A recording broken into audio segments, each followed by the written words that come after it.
Twitter TWTR has removed thousands of accounts linked to QAnon, a group known for spreading conspiracy theories and disinformation online. We've been clear that we will take strong enforcement action on behavior that has the potential to lead to offline harm, Twitter's safety team said late Tuesday in a tweet. In line with this approach, this week we are taking further action on so-called QAnon activity across the service.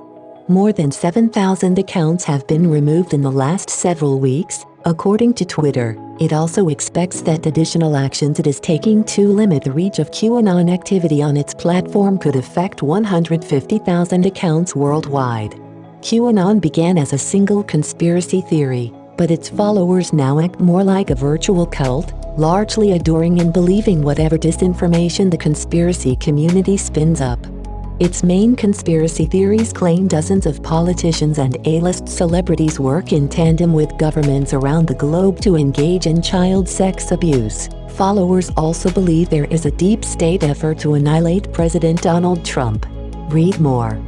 We will permanently suspend accounts tweeting about these topics that we know are engaged in violations of our multi-account policy, coordinating abuse around individual victims, or are attempting to evade a previous suspension, something we've seen more of in recent weeks, Twitter said.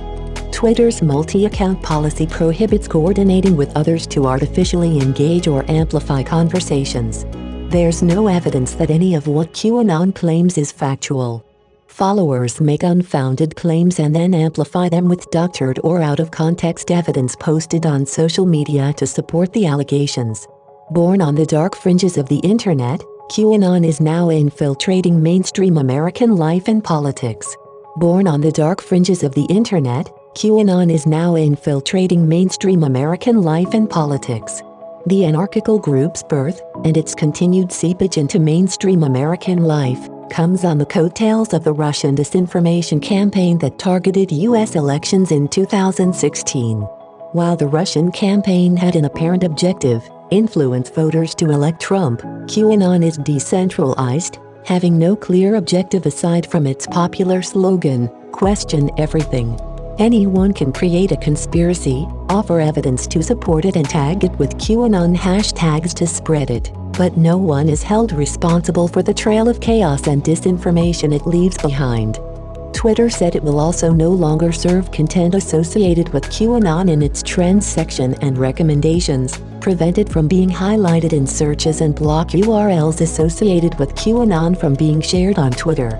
These actions will be rolled out comprehensively this week, the company said. We will continue to review this activity across our service and update our rules and enforcement approach again if necessary.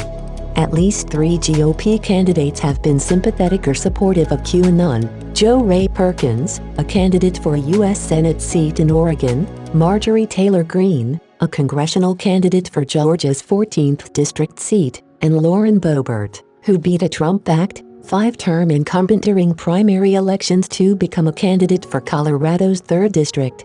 QAnon conspiracy theorists on the ballot showed Trump and number 39's influence on the GOP.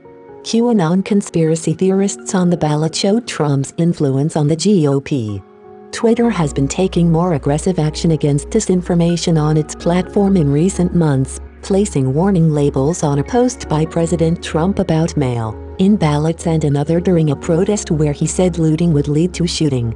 Facebook, which came under fire for not taking action against those posts, began adding labels to some of Trump's more recent posts, but rather than attempt to fact-check the posts as true or false concerning claims about mail-in voting, the labels direct users to a government website to learn more about how to vote.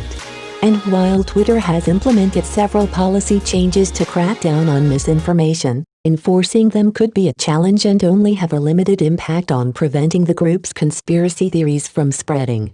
QAnon followers are active on Facebook, Reddit, YouTube and other darker corners of the internet.